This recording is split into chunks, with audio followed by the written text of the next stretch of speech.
গরমের ছুটি শেষে শুরু হয়েছে স্কুলগুলিতে পঠন পাঠন। এই অবস্থায় অন্য চিত্র দেখা গেল রাজগঞ্জের আমবাড়ি ফালাকাটা চিন্তামোহন হাই স্কুলে। স্কুল চত্বর ছেয়ে গিয়েছে জঙ্গলে। ঝোপ জঙ্গল এতটাই হয়েছে যে স্কুলের জানালা পর্যন্ত ঢেকে গিয়েছে।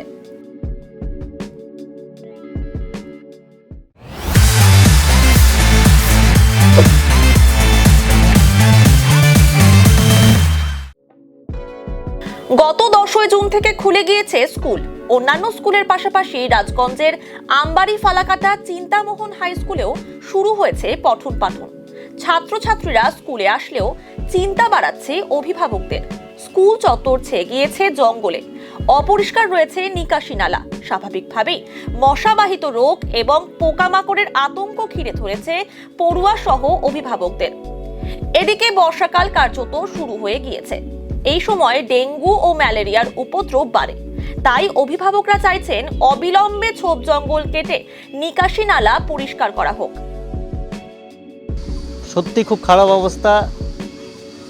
এতগুলো ছাত্রছাত্রী স্কুলে পড়ে এবং এর পাশে এত ঝোড় ঝাপ জঙ্গল, এটা অবিলম্বে যদি না পরিষ্কার করা হয় তাহলে এই বর্ষাকালে স্বাভাবিকভাবেই মশা উপদ্রব বাড়বে, ডেঙ্গু ছড়াতে পারে, বিভিন্ন রকমের রোগ হবে এবং পোকামাকড় সাপ প্রকৃতির যেগুলো জিনিস আছে সেগুলো বেড়ে যাবে এবং এক কথায় সাফার করবে হলো ছাত্রছাত্রীরা।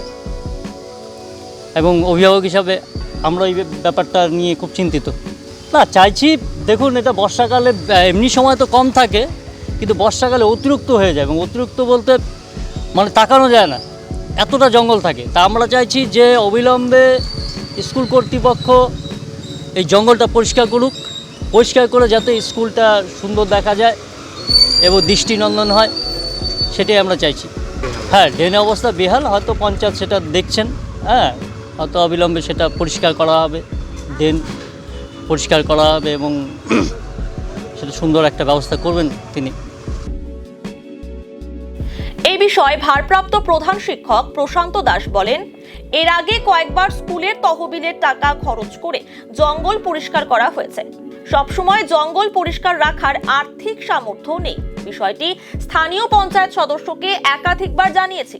জঙ্গল যাতে পরিষ্কার করা হয় সে ব্যাপারে পঞ্চায়েত সদস্যকে আবারও জানাবো বলে জানান তিনি।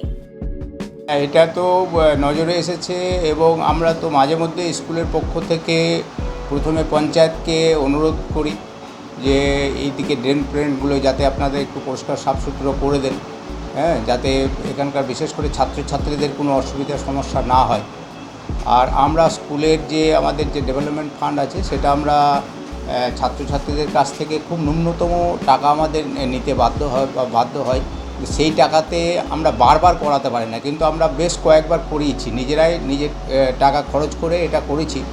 এবং এখানকার যে লোকাল পঞ্চায়েত, সেই পঞ্চায়েত ইভেন আমরা যে প্রধান সাহেব আছে ওনাকেও রিকোয়েস্ট করেছি যে আপনারা এগুলো একটু দেখেন। তাছাড়া কিন্তু আমাদের স্কুলের সামান্য অর্থ দিয়ে এগুলো বারবার পরিষ্কার করা এবং যাতে সুস্থ পরিবেশ বজায় রাখাটা একটু অসম্ভব হয়ে পড়ে।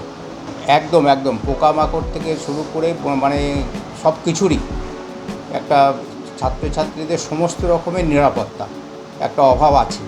হ্যাঁ, আমি তো অবশ্যই আবার জানাবো, আমি আগেও জানিয়েছি এবং আমি মাঝে মধ্যেই এখানকার যে পঞ্চায়েত আছেন একজন, তিনি আমাদের স্কুলের সাথেও দীর্ঘদিন জড়িত ছিলেন, মানে আমাদের সভাপতি ছিলেন তুষারকান্তি দত্ত মহাশয়, ওনাকেও আমি ব্যক্তিগতভাবেও আমি বেশ কয়েকবার অনুরোধ করেছি এবং উনি কিছু লেবারও পাঠিয়েছিলেন যে আপনারা পয়সা দিয়ে করান, তখন আমরা স্কুল থেকে পয়সা দিয়েও করিয়েছি।